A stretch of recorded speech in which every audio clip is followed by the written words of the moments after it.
రావోయి చందమామ.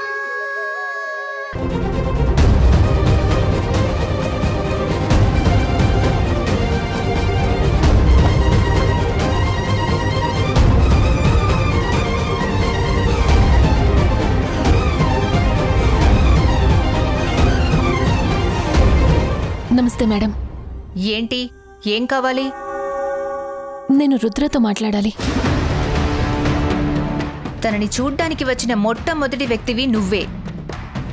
కనీసం తన కేసు వాదించడానికి కూడా ఎవరూ రావడం లేదు. ఇప్పుడు పని కట్టుకొని నువ్వొచ్చావు. అలాంటి మనిషికి నా అని చెప్పుకునే నీలాంటి ఒక ఫ్రెండ్ ఉండడం నిజంగా గొప్ప విషయం. అదిగో ఆ లాకప్లో ఉంది, వెళ్ళి మాట్లాడు. Thank you.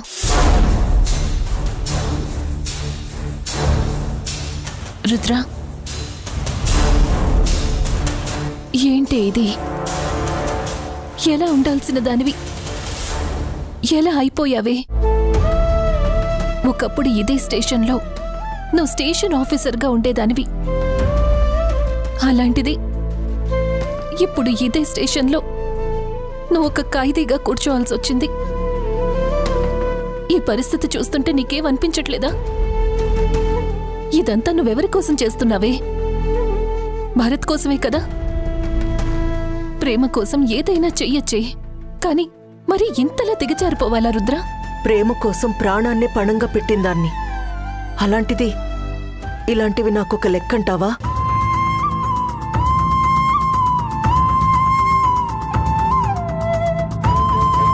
ఎప్పుడైతే నేను భరత్ని కలిశానో అప్పుడే నా జీవితం అతనితో ముడిపడిపోయిందని డిసైడ్ అయిపోయాను. అతని ప్రేమ ముందు నాకు ఏది ఎక్కువ కాదు అనిపించింది. అందుకే నాకిష్టమైన జాబ్ కూడా చాలా ఈజీగా వదిలేసుకున్నాను. నా దృష్టిలో భరత్ కంటే ఈ ప్రపంచంలో ఏదీ గొప్పది కాదు. తన కోసం ఎన్ని కష్టాలైనా పడతా. నీ పిచ్చి ఆలోచనలకి ఏం చెయ్యాలో నాకు అర్థం కావట్లేదే. నువ్వు ప్రేమించినంతగా భరత్ నిన్ను ఇష్టపడ్డం లేదు. ఆ విషయం నీకు చాలా క్లియర్గా చెప్పారు. అయినా వినకుండా ఇంకా నువ్వు అతని వెంటే పడుతూ చివరికి ఇక్కడి దాకా తెచ్చుకున్నావు. పర్లేదు నేత్ర, నేను ప్రేమించిన వ్యక్తి కోసం నేను పడే కష్టం నన్ను బాధ పెట్టడం లేదు. కనీసం నేను పడుతున్న ఈ కష్టం చూసైనా భరత్ మనసులో నా మీద ఒక చిన్న కదలికొస్తే నాకంతే చాలే. ఎలా వస్తుంది? అసలు నీ మీద కేసు పెట్టిందే వాళ్ళైనప్పుడు నువ్వెన్ని కష్టాలు పడితే మాత్రం వాళ్ళ మనసు మారుతుందా చెప్పు? అయినా భరత్ నా మీద ఇంత కక్ష పెంచుకుంటాడని నేను అనుకోలేదు నేత్ర. కనీసం తన ప్రేమ కోసం నేను చనిపోవడానికి కూడా సిద్ధపడ్డానన్న జాలి అది కూడా లేకుండా ఇంత కఠినంగా ఎలా మారిపోయాడో నాకు అర్థం కావట్లేదు. నేనేమైనా చంద్రికని భరత్ని విడదీయాలి అనుకున్నానా? లేదే. వాళ్ళ జీవితంలో నాకొక చిన్న స్థానం ఇస్తే చాలు అనుకున్నాను. కేవలం 10 మందిలో నేను భరత్కి భార్యని అనిపించుకుంటే చాలు అనుకున్నాను. అది కూడా తప్పేనా? నీ దృష్టిలో తప్పు కాకపోవచ్చు రుద్ర, కానీ బయట చూసేవాళ్లకి అది తప్పుగానే కనిపిస్తుంది. ఎందుకంటే పెళ్లైన ఒక జంట మధ్యలో మరో ఆడది చేరితే తన లోకం మరోలా చూస్తుంది. అలాంటప్పుడు నన్ను బతికించి తప్పు చేశారు నేత్ర. నేను వాళ్ళిద్దరినీ కలిపి చనిపోదాం అనుకున్నాను. నా తప్పులన్నీ క్షమించకుండా ఉండాల్సింది. నాకు ప్రాణదానం చేయకుండా ఉండాల్సింది. వాళ్ళిప్పుడు అదే ఫీల్ అవుతున్నారు రుద్ర. అనవసరంగా నిన్ను బ్రతికించి తప్పు చేశామని చాలా ఫీల్ అవుతున్నారు. అలాంటప్పుడు నేను బతికుండగానే చితిమీద పెట్టి తగలబెట్టేయాల్సింది. చూసేవాళ్ళందరికీ నేనొక దుర్మార్గురాల్లా కనిపించొచ్చు, కానీ నేను ఒక మనిషినే. నాకు కొన్ని కోరికలుంటాయని ఎవరూ గుర్తించరు. నా ప్రాణం పోయింది అనుకున్న సమయంలో భరత్ నా మెళ్ళో తాళి కట్టాడు. ఏ తాళి కోసమైతే నేను ఇన్ని రోజులు ఎదురుచూశానో ఆ తాళి నా మెడలో ఉంటే అది అబద్ధమని తీసేయమంటావా? నేను మనిషిని. నాకు కొన్ని ఎమోషన్స్ ఉంటాయి. నేను ఇదివరకటి రుద్రాణినయ్యుంటే బహుశా చంద్రిక ఈ పాటికి ప్రాణాలతో ఉండేది కాదు. అలా నేను కోరుకోవడం లేదు. ఎందుకంటే నేను చావు బతుకుల్లో ఉన్నానని తెలిసి నా ఆఖరి కోరిక తీర్చడం కోసం ఏ ఆడపిల్ల తీసుకోని నిర్ణయం చంద్రిక తీసుకుంది. ఆ కృతజ్ఞత నాకు ఎప్పటికీ ఉంటుంది. అందుకే తన కాపురాన్ని నేను డిస్టర్బ్ చేయదలుచుకోలేదు. ఒకవేళ భరత్ చంద్రికను వదిలేస్తానన్నా నేను ఒప్పుకోను నేత్ర. కాకపోతే నాకంటూ ఒక స్థానం ఇవ్వమని అడిగాను. అది తప్పంటే ఎలా నేత్ర? నీకు ఎలా చెప్పాలో, ఎలా చెప్తే అర్థమవుతుందో నాకు తెలియడం లేదు రుద్ర. నాకెవరూ ఏవి చెప్పొద్దు నేత్ర. నన్ను భరత్ని విడదీయకుండా ఉంటే అంతే చాలు. ఒకవేళ అలాంటి పరిస్థితి వస్తే ఎవరో ఒకరు నన్ను చంపేసి పుణ్యం కట్టుకోండి.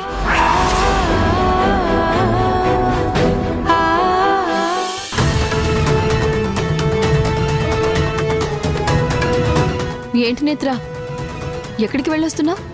పోలీస్ స్టేషన్కేనా? అవును. రుద్రాణిని చూసొస్తున్నావా? ఎంతైనా నీ ఫ్రెండ్ మీద బాగా ప్రేమ ఎక్కువ కదా? ప్రేమ లేకుండా ఎలా ఉంటుంది చంద్రిక గారు? చిన్నప్పటి నుంచి కలిసి పెరిగాం. ఎన్నో విషయాల్లో మా ఇద్దరి మధ్యలో గొప్ప రిలేషన్ ఉండేది. ఒక్క మీ విషయంలో తప్ప.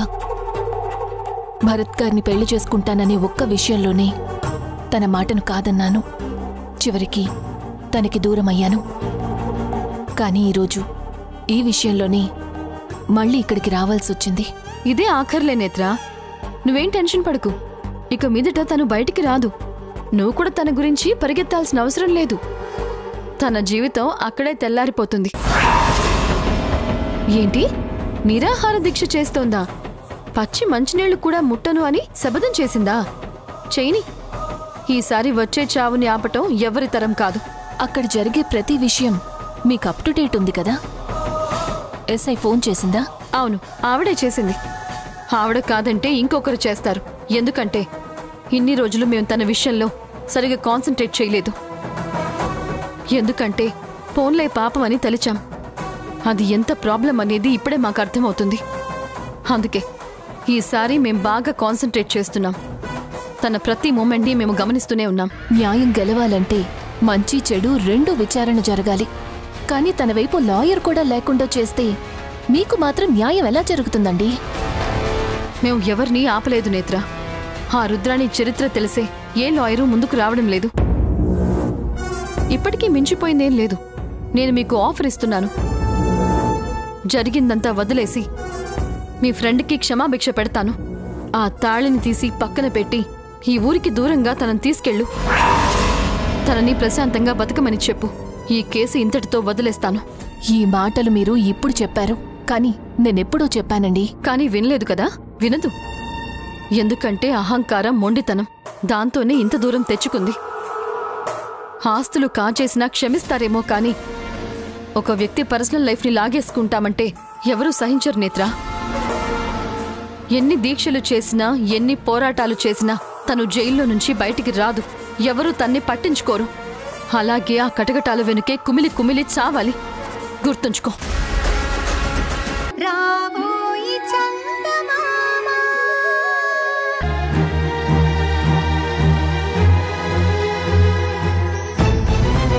ఏంటండి, ఇంకా పడుకోలేదా? నిద్ర రావడం లేదు చంద్రిక. ఏమైందండి? ఇంకా రుద్రాణి గురించి ఆలోచిస్తున్నారా? అవును చంద్రిక, మన జీవితాల్లోకి ఆ రుద్రాణి అనే మనిషి లేకుండా ఉండుంటే మనం ఎంత హ్యాపీగా ఉండుండేవాళ్ళం కదా. ఎక్కడికి వెళ్తే అక్కడికి మనల్ని నీడలా వెంటాడుతూనే వచ్చింది. ఆ రోజు విషం తాగిన తరువాత చనిపోయింది కదా అనుకున్నాను. కానీ ఇప్పుడు మాత్రం ఏమైందండి? తన ఆట కట్టించడానికి అన్ని ఏర్పాట్లు చేస్తున్నాను కదా. బార్ కౌన్సిల్ నుంచి ఏ లాయరు తనకి ఫేవర్ చేయరు. ఎవరు ముందుకు రారు. ఎవరూ రాలేదంటే కోర్టే లాయర్ని అరేంజ్ చేస్తుంది కదా చంద్రిక. ఎవరిని అరేంజ్ చేస్తుందండి? మనకి తెలియని వాళ్ళ? అయినా రుద్రాణి గురించి తెలియని వాళ్ళు ఎవరున్నారు? వాళ్ళందరూ మనకి సపోర్టుగా ఉండేవాళ్లే. ఆ రుద్రాణి తరపున ఎవరు వాదిస్తారు చెప్పండి? నేను పీపీ గారితో మాట్లాడాను. ఎవరిని అరేంజ్ చేసినా ఏదో ఉండాలి కాబట్టి తన తరపున ఉంటారు, కానీ మనకే సపోర్ట్ చేస్తారు. మీరు దాని గురించి వరి అవ్వాల్సిన అవసరం లేదు. ఏంటో చంద్రిక, ఆ రుద్రాణి గొడవలో పడి మనం సంతోషం అనేదే పూర్తిగా మర్చిపోయాం. అబ్బా, ఇక ఆ రుద్రాణి విషయం మీరు పూర్తిగా వదిలేయండి. అంతా కోర్టు చూసుకుంటుంది కదా. అయినా ఇలాంటి కేసులు మనం సర్వీస్లో ఎన్ని చూసుంటామండి? అవన్నీ కోర్టులోనే వదిలేసి వచ్చేవాళ్ళం కదా. ఇట్రండి, ముందు మీరు ఫ్రీ అవ్వండి. అన్ని టెన్షన్స్ పక్కన పెట్టి మీరు హ్యాపీగా ఉండండి. నేను హ్యాపీగా ఉండాలంటే నువ్వు నా కౌగిల్లో ఉండాలి. ఎవరైనా చూస్తారండి? మన బెడ్రూమ్లోకి వచ్చి ఎవరు చూస్తారు? మరీ బెట్టు చేయకే. అవునా?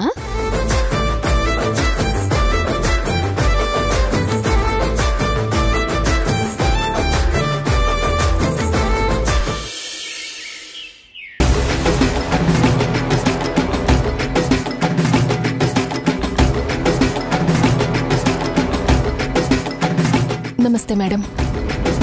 నమస్తే. ఏంటి మళ్ళొచ్చారు? రుద్ర కోసం వచ్చాను. మీ ఫ్రెండ్ కోసం మీరు పడుతున్న తాపత్రయం చూస్తుంటే నాకు పాపం అనిపిస్తుంది.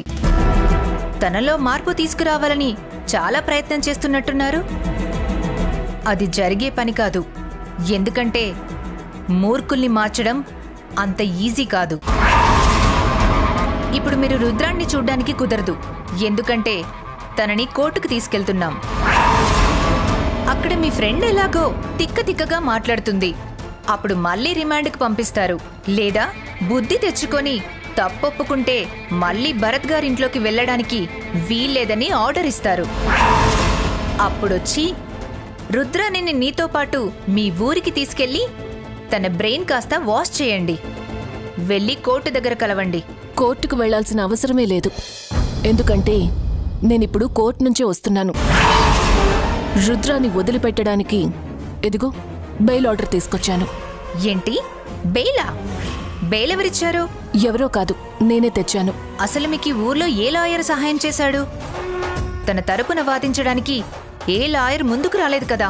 అలాంటప్పుడు నీకు ఏ లాయర్ హెల్ప్ చేశాడు? ఏ లాయరు రాలేదు. నేనే లాయర్ని కాబట్టి బెయిల్ తీసుకొచ్చాను. ఏంటి? నువ్వు లాయర్వా? ఏ, ఎందుకలా అరిచారు?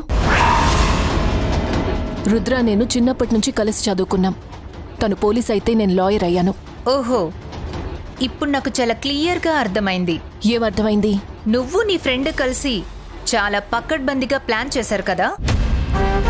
నిన్నటిదాకా ఆ రుద్రాని నిన్ను కూడా మోసం చేసిందేమో అనుకున్నాను. కానీ మీ ఇద్దరు తోడు దొంగలన్న విషయం నాకిప్పుడు అర్థమైంది. చూడండి ఇన్స్పెక్టర్ గారు, నేను మీతో ఎంతో రెస్పెక్టబుల్గా మాట్లాడుతున్నాను. కానీ మీరు మాత్రం నన్ను చాలా రెస్పెక్ట్ లేకుండా మాట్లాడుతున్నారు. నేను లాయర్ అన్న విషయం మీరు గుర్తుంచుకుంటే మంచిది. అసలు తప్పు మీది కాదు. మిమ్మల్ని నమ్మింది చూడండి చంద్రిక, తననే అనుకోవాలి. దుర్మార్గులకు రాక్షసులకి వరాలిస్తే ఏమవుతుంది అనేది పురాణాల్లోనే కాదు, ఇప్పుడు కూడా కనిపిస్తుంది. బెయిల్ పేపర్స్ ఇటు ఇవ్వండి.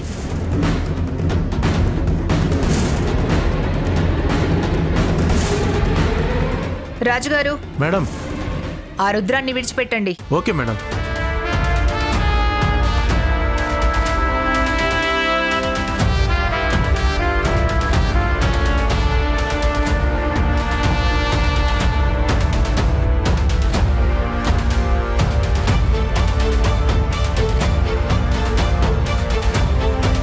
ఇదిగో, దీని మీద సంతకం పెట్టు.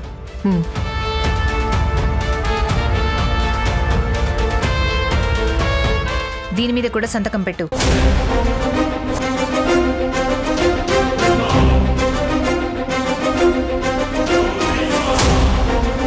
నేత్ర, నాకు బెయిల్ ఎవరిచ్చారు?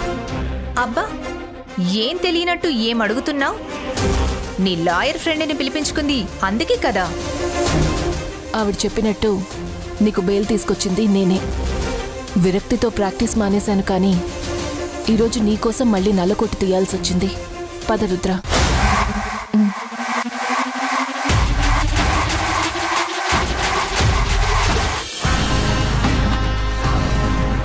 ఎక్కు. నేత్ర, ఒక్క నిమిషం. నువ్వు నాకు బెయిల్ ఎందుకు ఇచ్చావు? అదేంటి అలా అంటావు? నేను బెయిల్ ఇవ్వకూడదా? అది కాదు నేత్ర, అందరూ నేనేదో తప్పు చేస్తున్నాను అనుకుని నా తరపున వాదించడానికి కూడా ఏ లాయరు ముందుకు రాలేదు. నువ్వు కూడా నేను చేస్తుంది తప్పు అన్నావు కదా, మరి నా కోసం ముందుకొచ్చి నువ్వెలా బెయిల్ ఇప్పించావు? అంటే నేను తప్పు చేయలేదని నువ్వు ఒప్పుకున్నట్టే కదా? నువ్వు నన్ను యాక్సెప్ట్ చేసావు కదా? లేదు, నువ్వు చేసింది తప్పే. ఇప్పటికీ అదే మాట అంటాను. నువ్వు చేస్తున్నది 100% తప్పే. అయితే అలాంటప్పుడు నాకు బెయిల్ ఎందుకు తీసుకొచ్చావు? నా తప్పుకి నేను శిక్ష అనుభవించేదాన్ని కదా. నువ్వు శిక్ష అనుభవిస్తూ ఉంటే నేను చూస్తూ ఊరుకోలేను కదా రుద్ర. నువ్వు తప్పు చేసినా ఉప్పు చేసినా నువ్వు నా స్నేహితురాలివి. నాకీ ప్రపంచంలో నా అని చెప్పుకోవడానికి నువ్వు తప్ప ఇంకెవ్వరూ లేరు. అలాగే నీకీ ప్రపంచంలో నీ సొంత మనిషి ఎవరైనా ఉన్నారు అంటే అది నేనొక్కదాన్నే. మన బంధం అలాంటిది. నీకో విషయం తెలుసా? నేను కూడా ఇంట్లో నుంచి బయటకొచ్చేశాను. కాదు, వాళ్లే పంపించేశారు. నువ్వు చేస్తున్నది తప్పైనా నీ ప్రేమను చూస్తుంటే నాకు జాలేస్తోంది. నువ్వు చెప్పేది ఎవ్వరూ యాక్సెప్ట్ చేయకపోయినా నీ వాదనలో మాత్రం నిజాయితీ కనిపిస్తుంది. వాళ్ళందరూ నిన్ను చీకొట్టి దూరంగా పెట్టినా నేనలా ఉండలేను కదా. నీ ప్రేమని గెలిపించలేకపోవచ్చు. నిన్ను భరత్ని కలపడానికి నేనే సాయమూ చేయలేకపోవచ్చు. అలాగని అందరూ కలిసి నిన్ను కష్టపెడుతుంటే నేను చూస్తూ ఊరుకోలేను కదా. నేత్ర, నువ్వు నాకు అర్థం కావట్లేదు. నేను చేస్తుంది తప్పు అంటావు, మళ్ళీ నాకు సహాయంగా నిలబడతాను అంటావు. ఏంటిది? నువ్వు చేస్తుంది తప్పైనా నీకు అన్యాయం జరిగితే నేను చూస్తూ ఊరుకోలేను. ఇక చాలు రుద్ర. ఇప్పటి వరకు నువ్వు పడిన మాటలు, నీకు ఎదురైన కష్టాలు ఇక చాలు. మనం ఇక్కడి నుంచి వెళ్ళిపోదాం, దూరంగా వెళ్ళిపోదాం. అందరూ మనల్ని చూసి ఈర్ష్యపడేలాగా గొప్పగా బతుకుదాం. వెళ్దాం పదా. అలా ఎలా వచ్చేస్తాను నేత్ర? రాబోయి చందమామ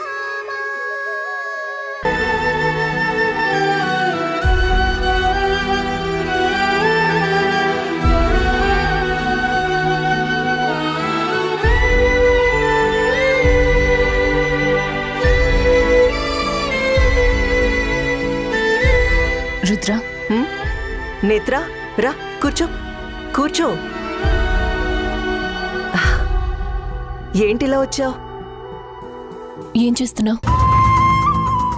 ఇదిగో నా భర్త ఫోటోని తనివి తీరా చూసుకుంటున్నాను. చాలా అందంగా ఉంటాడు కదా భరత్. నేత్ర, నీకో విషయం చెప్పనా? నేను భరత్ని ఫస్ట్ టైం చూడగానే లవ్లో పడిపోలేదు. తనతోటి కొంత దూరం ట్రావెల్ చేసిన తర్వాత అతని మంచితనాన్ని చూసి పడిపోయాను. నువ్వు తప్పు చేస్తున్నావని నీకు నిజంగా అనిపించడం లేదా? ఏంటి నేత్ర, నాకు మళ్ళీ క్లాస్ పీకాలనొచ్చావా? నా కోపిక లేదు నేత్ర. ప్రతి ఒక్కరూ నాదే తప్పంటారు, నాకు తెలుసు.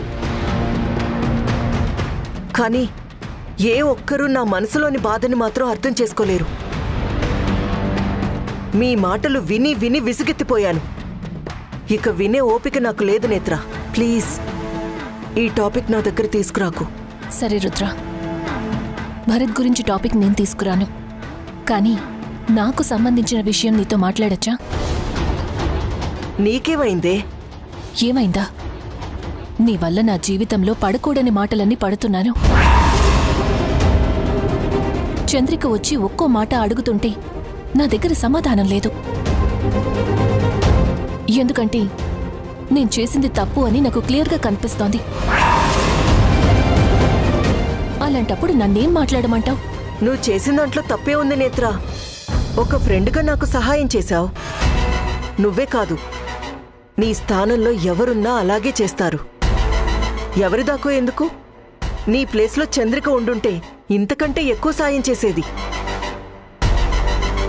నీకు సాయం చేసినందుకే ఈరోజు చంద్రిక అన్యాయం అయిపోయింది రుద్ర. నీకు ఫ్రెండ్ని కాబట్టి నిన్ను అలాగే వదిలేయలేక బయటికి తీసుకొచ్చాను. దానివల్ల నేనెన్ని మాటలు పడ్డానో తెలుసా? నా జీవితంలో ఎవ్వరితోని అన్ని మాటలు పడలేదు. కేవలం నీ వల్లే ఇన్ని తిట్లు తింటున్నాను. అయితే ఇప్పుడు నన్నేం చేయమంటావు? నీకు జరిగిన దానికి నేను సారీ చెప్తాను. అంతకు మించి నేనేం చేయగలను చెప్పు? నిజంగా నువ్వు చేయగలిగిన సాయం ఏదైనా ఉంది అంటే భరత్ని వదిలేయడం. వదిలేస్తావా? ఏం మాట్లాడుతున్నావు నేత్ర? భరత్ని వదిలేయాలా? అలా ఎలా వదిలేస్తానే? అయినా నా మెళ్ళో తాళి కట్టిన భర్త. ఆ తాళికి విలువే లేదు రుద్ర. ఎందుకు లేదు? ఎందుకు లేదంటే ఆ తాళి నీ మెడలో పడక ముందు భరత్ చంద్రిక మెడలో తాళి కట్టాడు. హిందూ యాక్ట్ ప్రకారం భార్య ఉండగా మరో పెళ్లి చేసుకుంటే ఆ పెళ్లి చెల్లుబాటు కాదు. ఆ విషయం ఒక మాజీ పోలీస్ ఆఫీసర్గా నీకూ తెలుసు. ఏదో నీ ఆఖరి కోరిక తీర్చాలని భరత్ నీ మెడలో తాళి కట్టాడే తప్ప నిన్ను భార్యగా చేసుకోవాలని కాదు. నేత్ర, నాకొక విషయం చెప్పు. నేనిప్పుడు భార్యగా ఆయన నుంచి ఏం కోరుకుంటున్నాను? ఆయన ఆస్తి నాకు అవసరం లేదు. ఆయనతో పిల్లల్ని కనగలిగిన అవకాశం నాకు లేదు. కేవలం భరత్ గారికి భార్య అనిపించుకుంటే చాలనుకున్నాను. ఆ అవకాశం కూడా నాకివ్వరా? ఎవరూ ఇవ్వలేరు.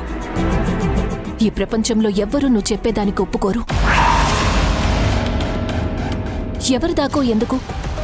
చంద్రిక ప్లేస్లో నువ్వున్నా ఈ ప్రపోజల్కి ఒప్పుకోలేవు. మరి నా సమస్యకి పరిష్కారం? నువ్వు భరత్ని వదిలేసి నాతో పాటు వచ్చేయడం. లేదు నేత్ర, అది మాత్రం జరగని పని. దానికంటే ఇంకొక సింపుల్ మార్గం ఉంది. చెప్పనా? ఏంటది? నా చావు.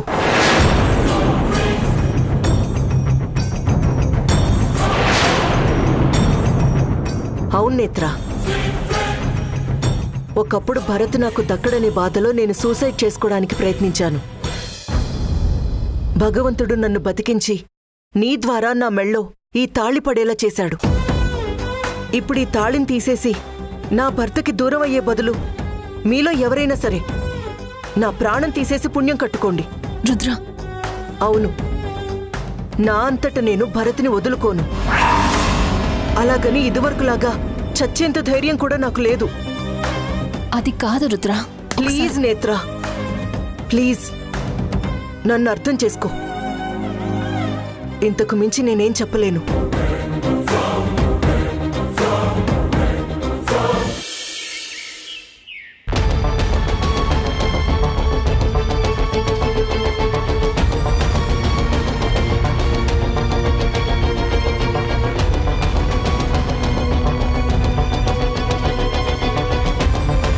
గుడ్ మార్నింగ్ అండి.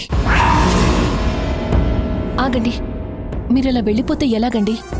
మీతో మాట్లాడాలని వచ్చాను. ఒక్క 2 minutes. నీతో మాట్లాడాల్సిన అవసరం నాకు లేదు. అసలు నీకేం కావాలి?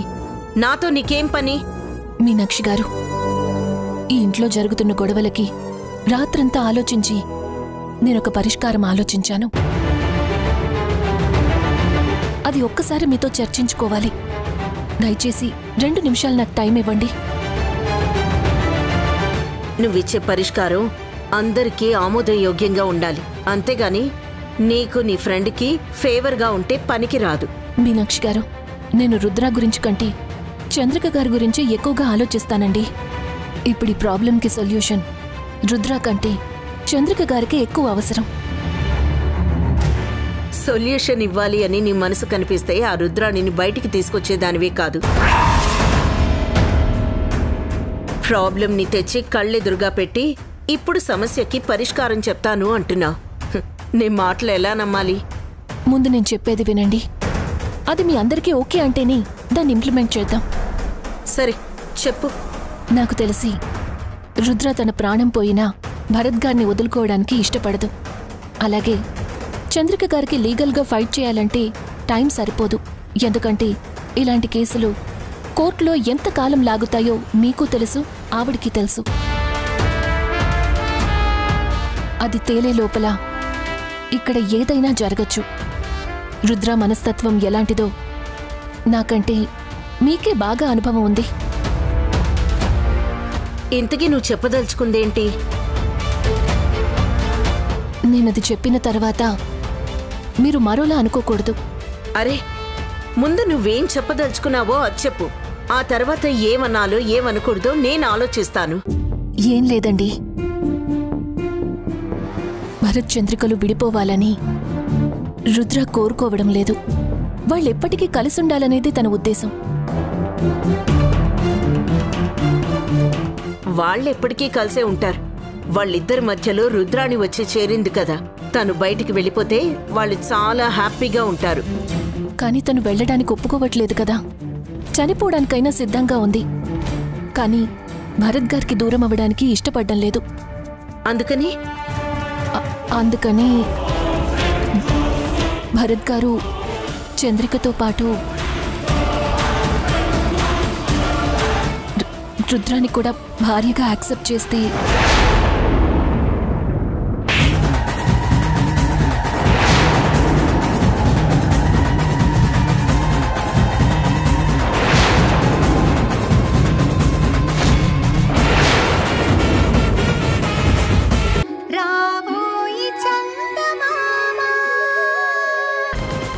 నీ సంగతి చూడకుండా వదిలిపెట్టను. నా జీవితంలో నన్నింత నమ్మించి మోసం చేసింది ఎవరైనా ఉన్నారంటే అది నువ్వొక్కదానివే. చెప్తా.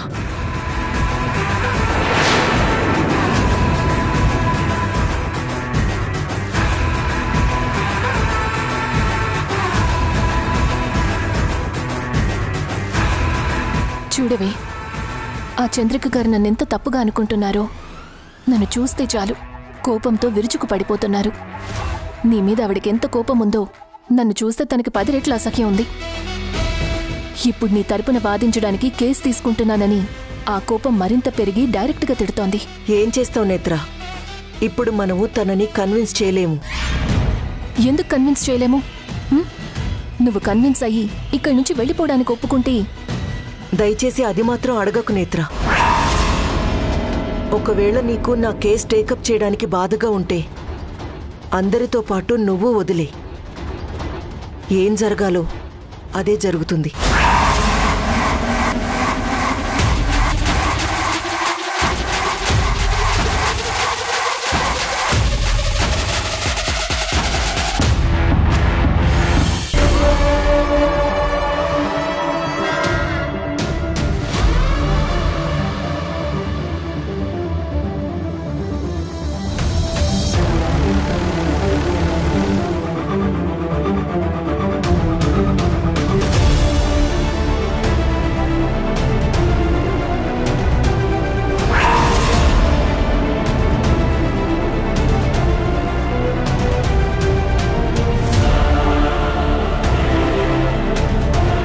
ఏమండి, మీరింతవరకు భోజనం చేయలేదు. నా మీద కోపం ఉంటే ఉండొచ్చు, కానీ మీరు భోజనం చేయకుండా పడుకుంటే నాకెంత బాధగా ఉంటుంది చెప్పండి. రండి, భోజనం వడ్డిస్తాను. వద్దు, నాకు ఆకలిగా లేదు. అయినా నువ్వు పెడితే నాకు అస్సలు తినాలని లేదు. అలా అంటే ఎలా అండి? మీకు ఎంతవరకు ఆకలి అనిపిస్తే అంతవరకే తినండి. కనీసం మజ్జిగైనా తాగుదురు గాని. రండి. రుద్రాణి, అనవసరంగా నా కోపం తెప్పించొద్దు. దయచేసి నన్ను వదిలిపెట్టు. నన్ను ఇలాగైనా ప్రశాంతంగా బ్రతకనివ్వవా? ప్లీజ్ అండి, మీరలా మాట్లాడుతుంటే నేను తట్టుకోలేకపోతున్నాను. కావాలంటే మీ కసి తీరేలా కొట్టండి, నేనేం కాదన్ను. కానీ మీరిలా అన్నం తినకుండా ఉంటే నేను తట్టుకోలేనండి. ప్లీజ్ రుద్రాణి, నిన్ను రిక్వెస్ట్ చేస్తున్నాను. దయచేసి మమ్మల్ని ఇలా వదిలే. నేను నీతో కలిసి బ్రతకలేను. నాకు చంద్రిక తప్ప ఈ ప్రపంచంలో ఇంకెవ్వరూ అవసరం లేదు. చంద్రికకి నేనంటే ప్రాణం, నాకు చంద్రిక అంటే ప్రాణం. మేమిద్దరం ఒకరినొకరం ప్రేమించుకున్నాం. ఆ విషయం నీకు కూడా తెలుసు. మమ్మల్ని విడదీయడం వల్ల నువ్వు సాధించేది ఏమీ లేదు రుద్రాణి.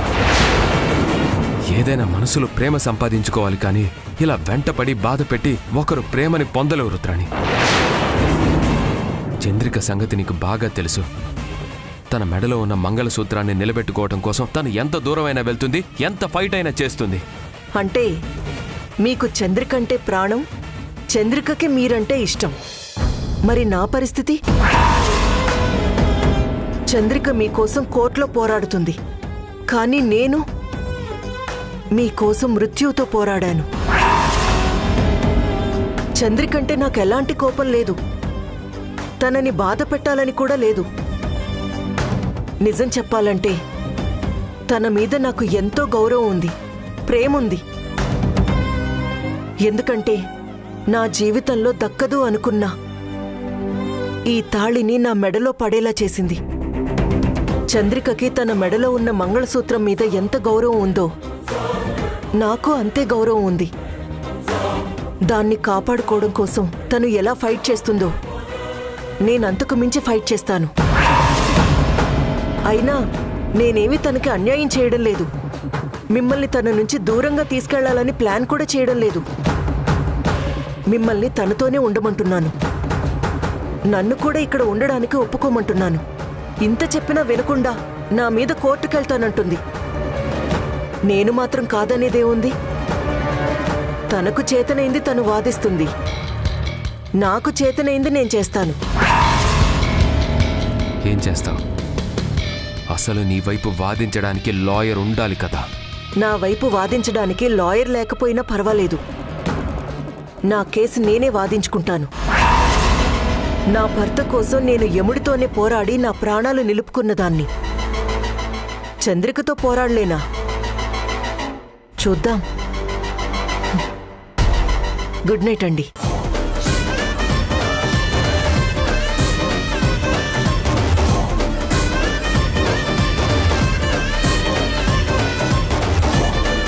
నా మీద కోపంతో భోజనం చేయకుండా పడుకోకండి.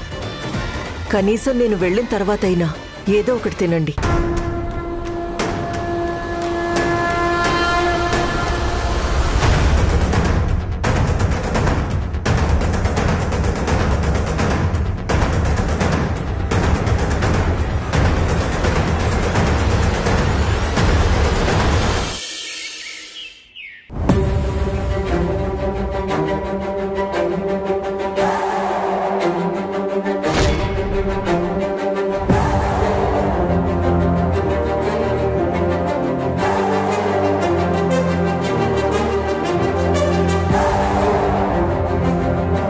ఈ రోజు నువ్వు చేస్తున్న పోరాటం నీకోసం మాత్రమే కాదు చంద్రిక, ఒక ఆడపిల్ల గౌరవం కోసం.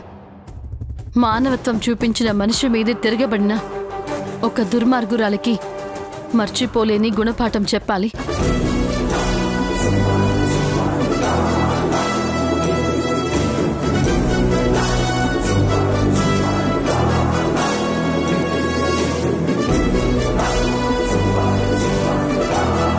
యాండి,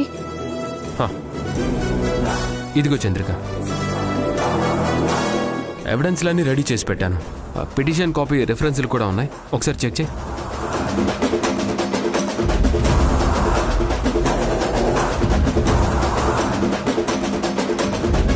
అన్నీ కరెక్ట్గానే ఉన్నాయండి.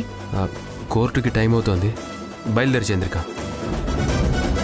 ఇలా మన కోసం మనం పోరాడాల్సిన పరిస్థితి వస్తుందని అసలు అనుకోలేదండి. ఇప్పటిదాకా మనం లాయర్స్గా ఉండి ఎదుటి వాళ్ళ కష్టాలు విని అయ్యో పాపం అనుకునేవాళ్ళం. కానీ ఇప్పుడు మన మీద మనమే జాలిపడే పరిస్థితి వచ్చింది. ఏం చేస్తాం చంద్రిక, ఒక్కొక్కరి నుంచి ఒక్కొక్క గుణపాఠం నేర్చుకోవాలి. ఆ రుద్రాణి ఇన్సిడెంట్తో తనకు మాలిన ధర్మం పనికిరాదు, అపాత్ర దానం కూడా తప్పే అన్న విషయం ప్రాక్టికల్గా తెలుసుకున్నాం. అయినా మనకి పోరాటం కొత్త ఏం కాదు కదా. అత్తయ్య, ఈరోజు నేను కేసుకి అటెండ్ అవుతున్నాను. మీ దీవెనలు నాకు కావాలత్తయ్య, నన్ను ఆశీర్వదించండి.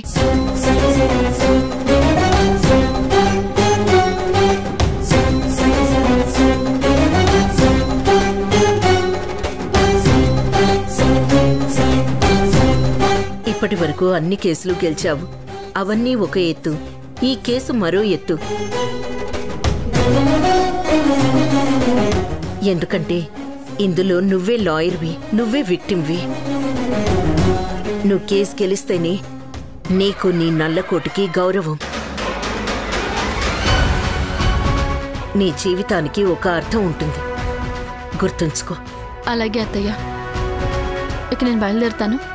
మరి మేము మీరు కేసు టైంకి వస్తే సరిపోతుంది అత్తయ్య. నేను ముందుగా వెళ్ళి చూసుకోవాల్సిన ఫార్మాలిటీస్ కొన్ని ఉన్నాయి.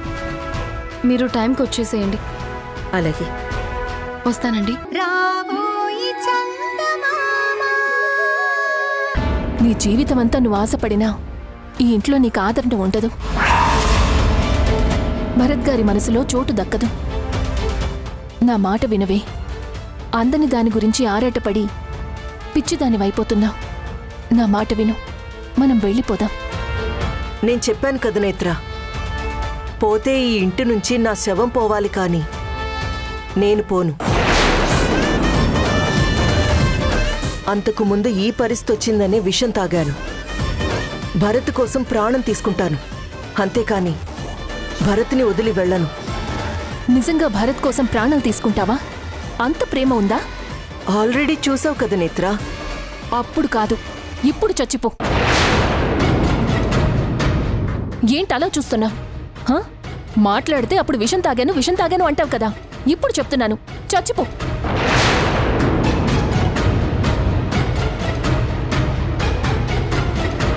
ఇదిగో కత్తి, చచ్చిపో. భరత్ కోసం ప్రాణాలు ఇస్తానన్నావు కదా, కానీ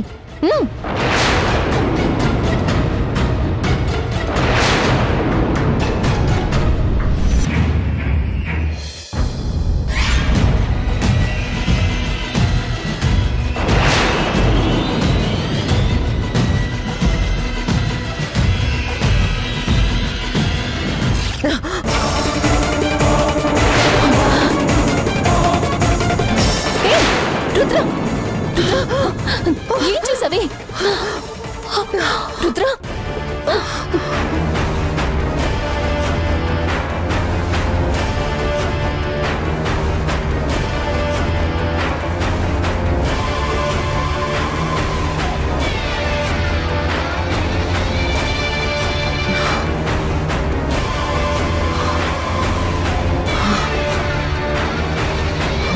ఏంటి ఇది?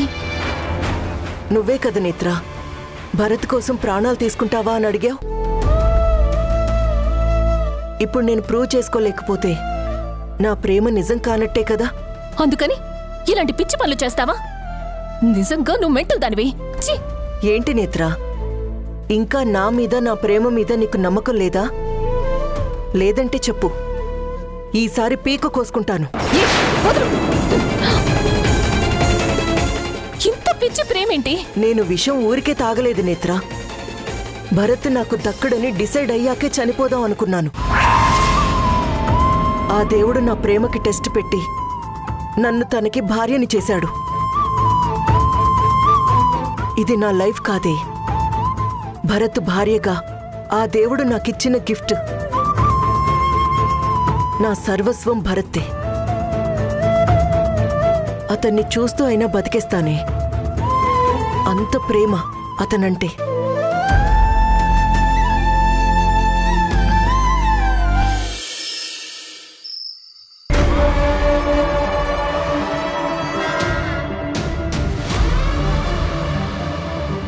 నేత్ర, రండి చంద్రిక గారు.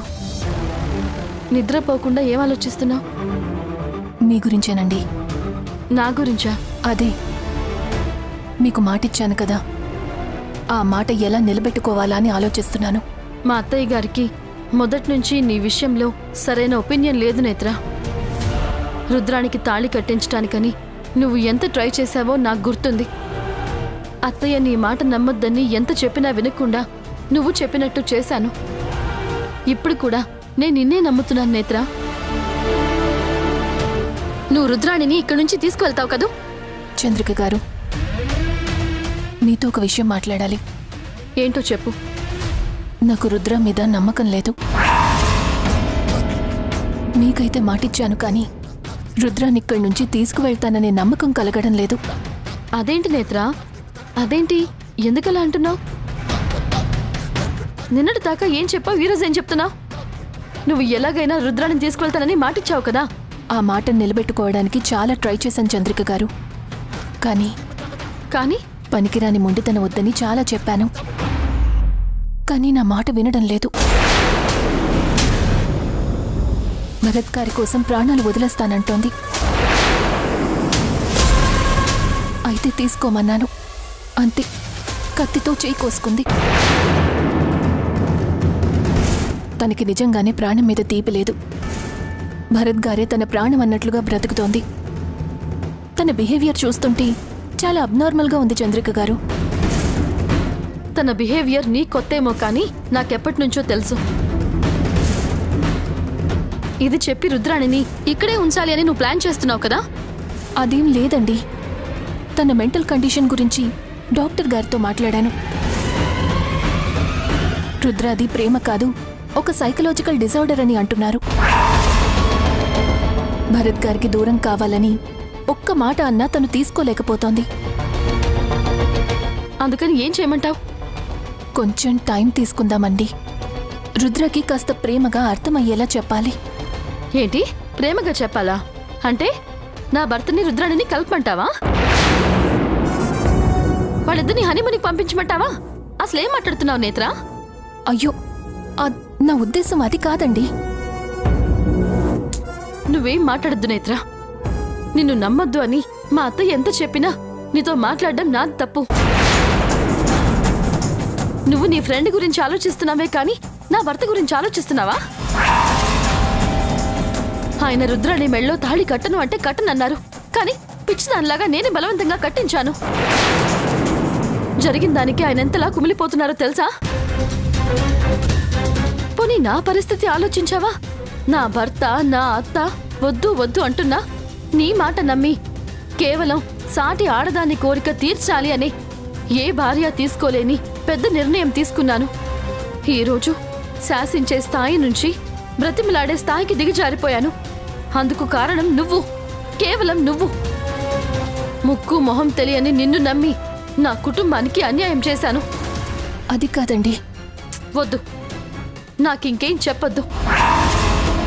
తడవకోసారి మాట మార్చడం, మనసు మార్చుకోవడం నీకు అలవాటేమో కానీ నాకు అలవాట్లేదు. ఆ రుద్రాణిని ఎంత త్వరగా వీలైతే అంత త్వరగా ఇక్కడి నుంచి తీసుకువెళ్ళడానికి రెడీగా ఉండు.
ఇష్టం లేని వాళ్ళు మన పక్కనుంటే ఎంత అసహ్యంగా ఉంటుందో తెలుసా?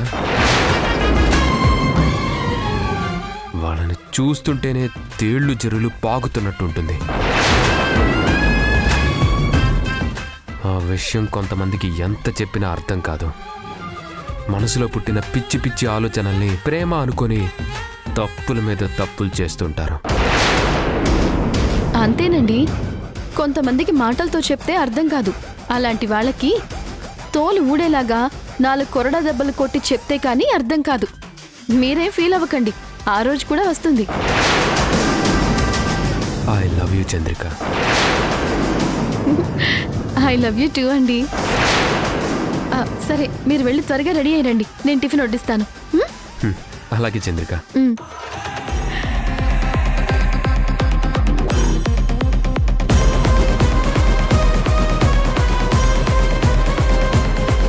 చాలా బాధగా ఉంది కదా? నీ కళ్ళ ముందే భరత్ గారు నన్ను దగ్గరికి తీసుకుని ప్రేమగా మాట్లాడుతుంటే తట్టుకోలేకపోతున్నట్టున్నావు. నువ్వు ఈ మాత్రం దానికే తట్టుకోలేకపోతే మరి అందరం కలిసి ఉందామని ఎలా అడిగావు? మనం కలిసున్నా ఆయనెప్పుడు నా కొంగు పట్టుకునే తిరుగుతారు. అది చూసి నువ్వు తట్టుకోగలవా? లీగల్గా తాళి కట్టించుకొని ఆయనతో కాపురం చేసి ఒక బిడ్డని కనిందాన్ని.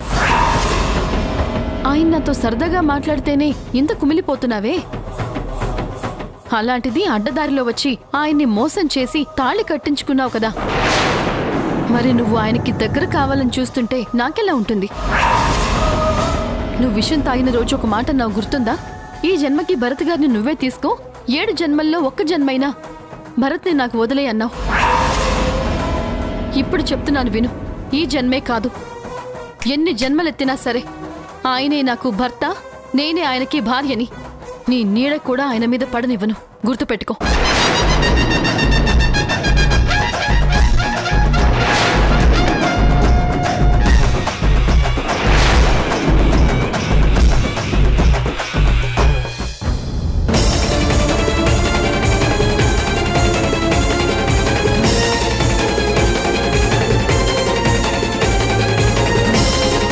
ఏంటండి ఇది? ఏంటో నువ్వే చూడు.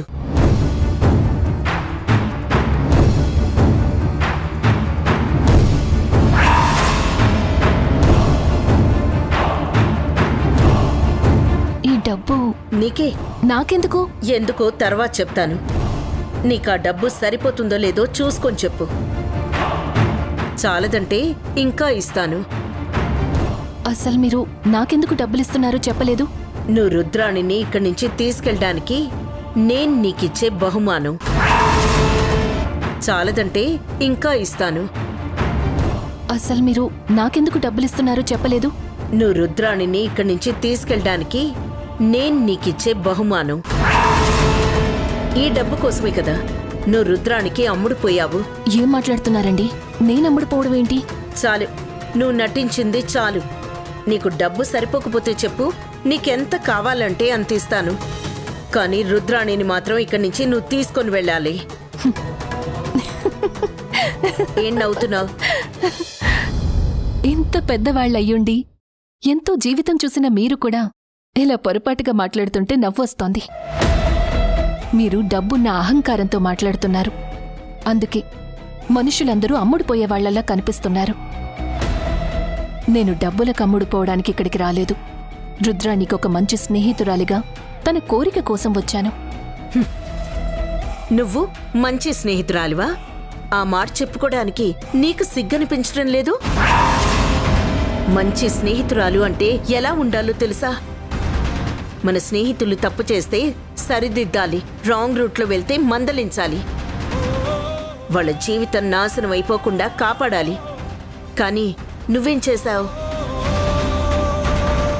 ఆ రుద్రాణి పిచ్చితనంతోటి ఒక కాపురాన్ని నాశనం చేసి భార్యాభర్తలను విడదీసి ఇష్టం లేని వ్యక్తిని పెళ్లి చేసుకోవడానికి ప్రయత్నిస్తూ ఉంటే అది తప్పు అని చెప్పాల్సింది పోయి నువ్వే దగ్గరుండి మా అందర్నీ మోసం చేసి తన మెళ్ళో తాళి కట్టించావు.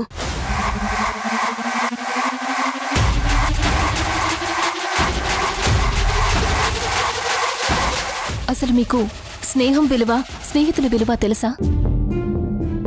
మీకు నా మీద ఉన్న ఒపీనియన్కి చాలా థ్యాంక్స్ మీనాక్షి గారు. ఇప్పుడు నేను మీకు ఏం చెప్పినా మీరు కన్విన్స్ కాలేరు. ఎందుకంటే నన్ను మీరెప్పుడూ అపార్థం చేసుకున్నారు. అందుకే ఇప్పుడు మిమ్మల్ని ప్రత్యేకంగా ఒప్పించాల్సిన అవసరం నాకు లేదు. ఎందుకంటే నేను మీకోసం రాలేదు, నా ఫ్రెండ్ కోసం వచ్చాను. మీరు నమ్మినా నమ్మకపోయినా ఆ రోజు రుద్రాణి చనిపోతుందని నేను నమ్మాను కాబట్టి తన ఆఖరి కోరిక తీర్చడం కోసం భరత్ గారిని ఒప్పించి ఆ తాళి కట్టించాను. అంతే తప్ప నాకు మరో ఉద్దేశం లేదు. ఈ డైలాగ్ చాలాసార్లు చెప్పావు, నేను చాలాసార్లు విన్నాను. కానీ మీ ఇంటెన్షన్ వేరే ఉందన్న విషయం నాకు బాగా తెలుసు. నువ్వెలాగైనా రుద్రాణిని భరత్ని కలపాలని చూస్తున్నావు. అది ఈ జన్మకి జరగని పని. అనవసరంగా నువ్వు ఇక్కడే ఉండి నీ టైం వేస్ట్ చేసుకోవద్దు. నీకు ఆ రుద్రానికి కూడా కలిపి ఎంతివ్వాలో చెప్పు, ఇస్తాను. భరత్ గారిని పెళ్లి చేసుకోవడం వల్ల తన జీవితం బావుండదని నాకు తెలుసు. ఆ విషయం తనకి అర్థమయ్యేలా చెప్పడం కోసమే ప్రయత్నిస్తున్నాను.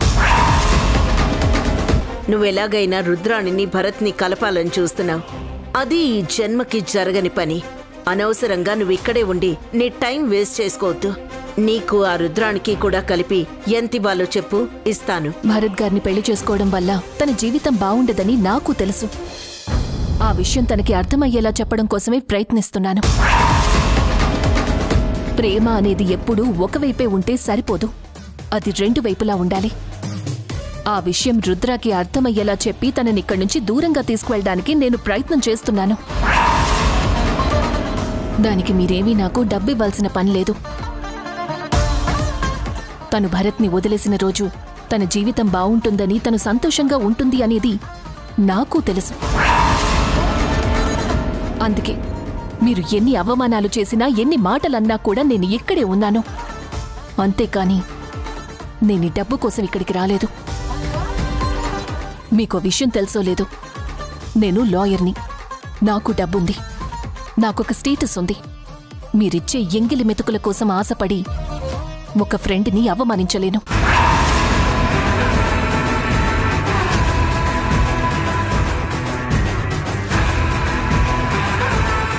ఈ డబ్బుని మీ కొడుక్కి కోడలికి నా తరపున గిఫ్ట్గా ఇవ్వండి. అహంకారానికి మాత్రం ఏం తక్కువ లేదు. అంత పౌరుషం ఉన్నదానివైతే నేను చీ కొట్టినా ఇంకా ఈ ఇంట్లో ఉండటం ఎందుకు? నువ్వు ఆ రుద్రాణి వెళ్ళిపోండి. ఖచ్చితంగా వెళ్తామండి. నేను వెళ్లే రోజు మీరు చూపించిన ఈ డబ్బు గర్వాన్ని ఇంకొకసారి మీకు గుర్తు చేసి మరీ వెళ్తాను.